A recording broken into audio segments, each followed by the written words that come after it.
जयंती मंगला काली भद्रकाली कपालिनी दुर्गा क्षमा शिवा धात्री स्वाहा स्वधा नमस्तुते। जय माता दी, जय माता दी, जय माता दी। बंधुजनों, आज हम श्री दुर्गा सप्तशती पाठ के 9वें अध्याय का कथा सुनेंगे। तो चलिए कथा प्रारंभ करते हैं। बोलिए जय माता दी, जय माता दी, जय माता दी। मैं अर्धनारीश्वर के श्री विग्रह की निरंतर शरण लेता हूँ। उसका वर्ण बंदूक पुष्प और सुवर्ण के समान रक्त पिता मिश्रित है। वह अपनी भुजाओं में सुंदर अक्षमाला, पाश, अंकुश और वरद मुद्रा धारण करता है। अर्धचंद्र उसका आभूषण है तथा वह 3 नेत्रों से सुशोभित है। राजा ने कहा, भगवान, आपने रक्त बीज के वध से संबंध रखने वाला देवी चरित्र का यह अद्भुत महात्म्य मुझे बतलाया। अब रक्त बीज के मारे जाने पर अत्यंत क्रोध में भरे हुए शुंभ और निशुंभ ने जो कर्म किया उसे मैं सुनना चाहता हूँ। ऋषि कहते हैं, राजन, युद्ध में रक्त बीज तथा अन्य दैत्यों के मारे जाने पर शुंभ और निशुंभ के क्रोध की सीमा न रही। अपनी विशाल सेना के इस प्रकार मारी जाती देख निशुंभ अमरस में भरकर देवी की ओर दौड़ा। उसके साथ असुरों की प्रधान सेना थी। उसके आगे पीछे तथा पार्श्व भाग में बड़े बड़े असुर थे जो क्रोध से ओठ चबाते हुए देवी को मार डालने के लिए आए। महापराक्रमी शुंभ भी अपनी सेना के साथ मातृगणों से युद्ध करके क्रोधवश चंडिका को मारने के लिए आ पहुंचा। तब देवी के साथ शुंभ और निशुंभ घोर संग्राम छिड़ गया। वे दोनों दैत्य मेघों की भांति बाणों की वर्षा भयंकर वृष्टि कर रहे थे। उन दोनों के चलाए हुए बाणों की चंडिका ने अपने बाणों के समूह से तुरंत काट डाला और शस्त्र समूहों की वर्षा करके उन दोनों दैत्य पतियों के अंगों को भी चोट पहुंचाया। निशुंभ ने तीखी तलवार और चमकती हुई ढाल लेकर देवी के श्रेष्ठ वाहन सिंह के मस्तक पर प्रहार किया। अपने वाहन को चोट पहुंचने पर देवी ने क्षुरप्र नामक बाण से निशुंभ की श्रेष्ठ तलवार तुरंत ही काट डाली और उसकी ढाल को भी, जिसमें 8 चांद जड़े थे, खंड खंड कर दिया। ढाल और तलवार के कट जाने पर उस असुर ने शक्ति चलाई, किंतु सामने आने पर देवी ने चक्र से उसके भी 2 टुकड़े कर दिए। अब तो निशुंभ क्रोध से जल उठा और उस दानव ने देवी को मारने के लिए शूल उठाया, किंतु देवी ने समीप आने पर उसे भी मुक्के से मारकर चूर्ण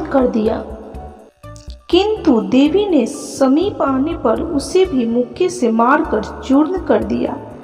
तब उसने गदा घुमाकर चंडी के ऊपर चलाई, परंतु वह भी देवी के त्रिशूल से कटकर भस्म हो गया। तदंतर दैत्यराज निशुंभ को फरसा हाथ में लेकर आते देख देवी ने बाण समूहों से घायल कर धरती पर सुला दिया।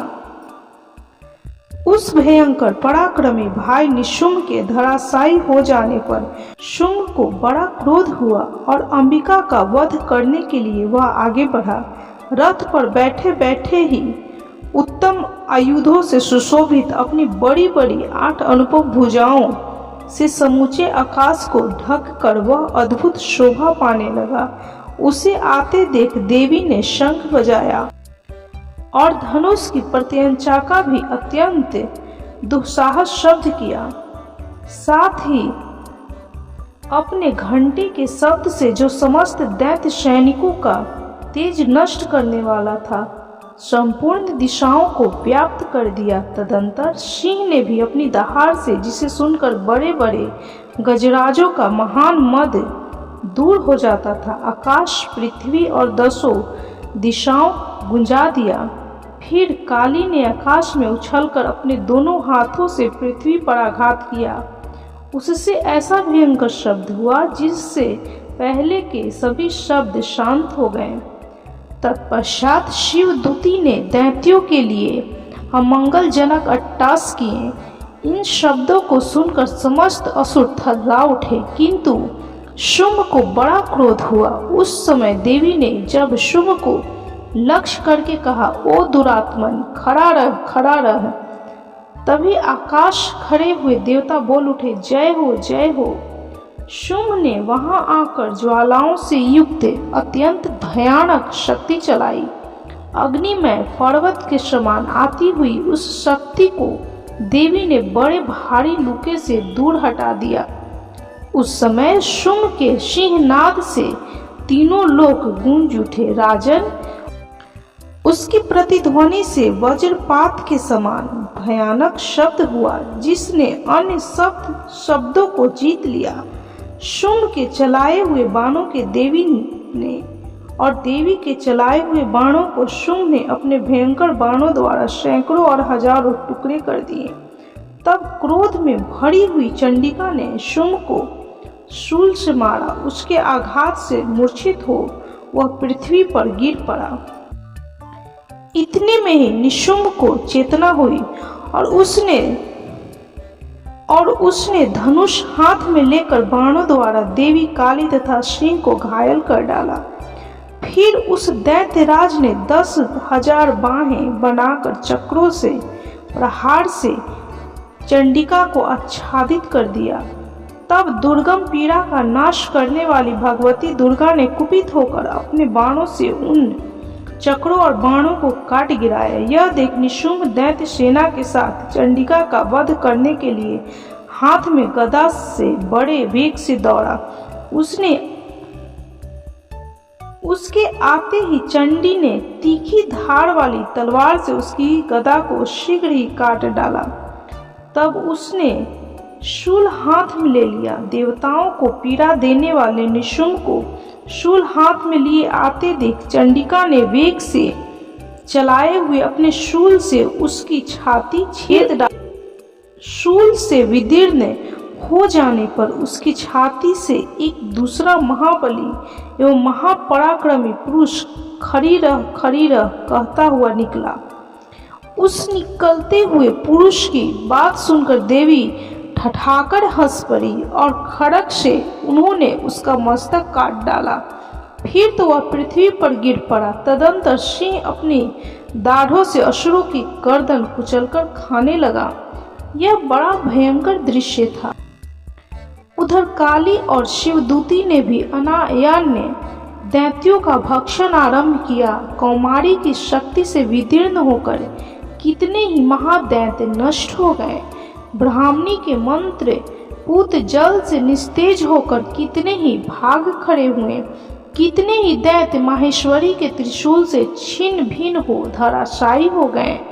वराही के थुथुने के आघात से कितनों का पृथ्वी पर कुचुम्बर निकल गया। वैष्णवी ने भी अपने चक्र से दानवों के टुकड़े टुकड़े कर डाले।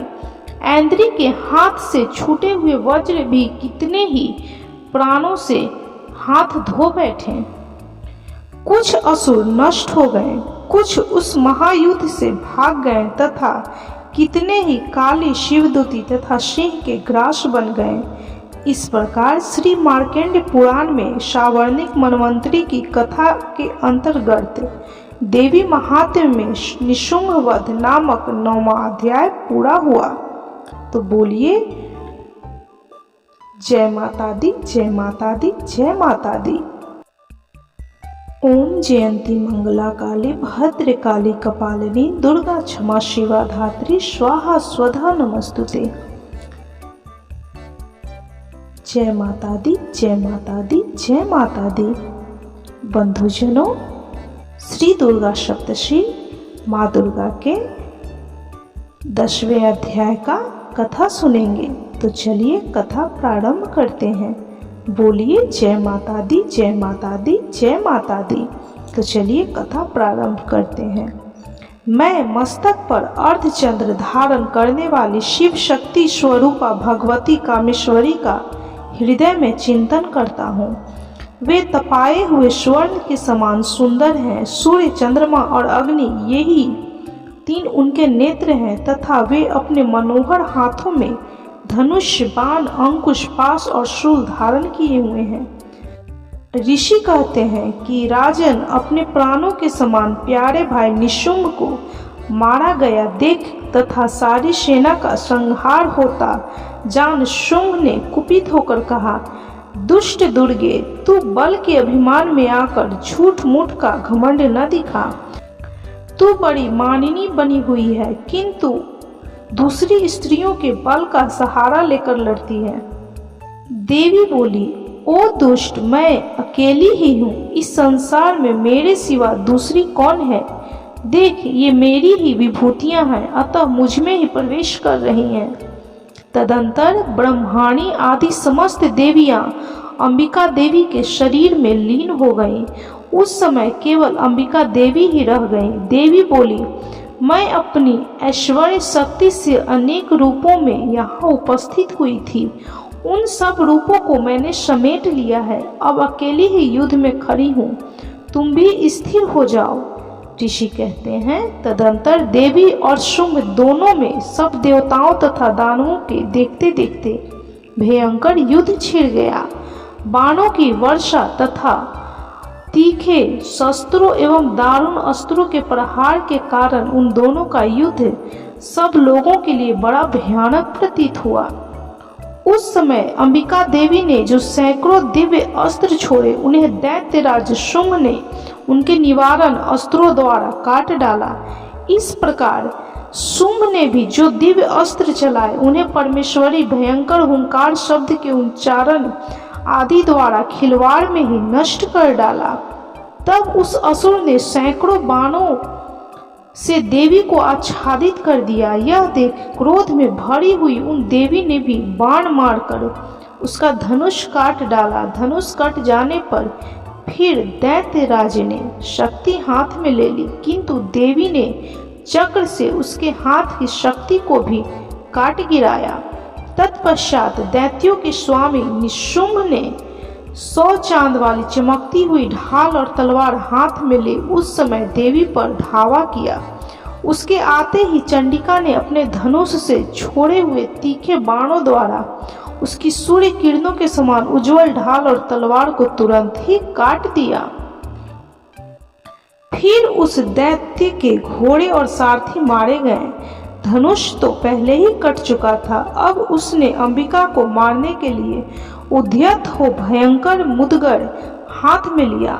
उसे आते देख देवी ने अपने तीक्ष्ण बाणों से उसका मुदगर भी काट डाला। जिस पर भी वह असुर मुक्का तानकर बड़े वेग से देवी की ओर झपटा। उस दैत्यराज ने देवी की छाती में मुक्का मारा। तब उन देवी ने भी उसकी छाती में एक चाटा जड़ दिया। देवी का थप्पड़ खाकर दैत्यराज शुंभ पृथ्वी पर गिर पड़ा, किंतु पुनः सहसा पूर्ववत उठकर खड़ा हो गया। फिर वह उछला और देवी को ऊपर ले जाकर आकाश में खड़ा हो गया। तब चंडिका आकाश में भी बिना किसी आधार के शुंभ के साथ युद्ध करने लगी। उस समय दैत्य और चंडिका आकाश में एक दूसरे से लड़ने लगे। उनका वह युद्ध पहले सिद्ध और मुनियों को विस्मय में डालने वाला हुआ। फिर अंबिका ने शुंभ के साथ बहुत देर तक युद्ध करने के पश्चात उसे उठाकर घुमाया और पृथ्वी पर पटक दिया। पटके जाने पर पृथ्वी पर आने के बाद वह दुष्ट आत्मा दैत्य पुनः चंडिका का वध करने के लिए उनकी ओर बड़े वेग से दौड़ा। तब समस्त दैत्यों के राजा शुंभ को अपनी ओर आते देख देवी ने त्रिशूल से उसकी छाती छेद कर उसे पृथ्वी पर गिरा दिया। देवी के शूल की धार से घायल होने पर उसके प्राण पखेरु उड़ गए और वह समुद्रों, द्वीपों तथा पर्वतों सहित समूची पृथ्वी को कांपता हुआ भूमि पर गिर पड़ा। तदंतर उसकी दुरात्मा के मारे जाने पर संपूर्ण जगत प्रसन्न एवं पूर्ण स्वस्थ हो गया। तथा आकाश स्वच्छ दिखाई देने लगा। पहले जो उत्पात सूचक मेघ और उल्कापात होते थे वे सब शांत हो गए तथा उस दैत्य के मारे जाने पर नदियां भी ठीक मार्ग से बहने लगी।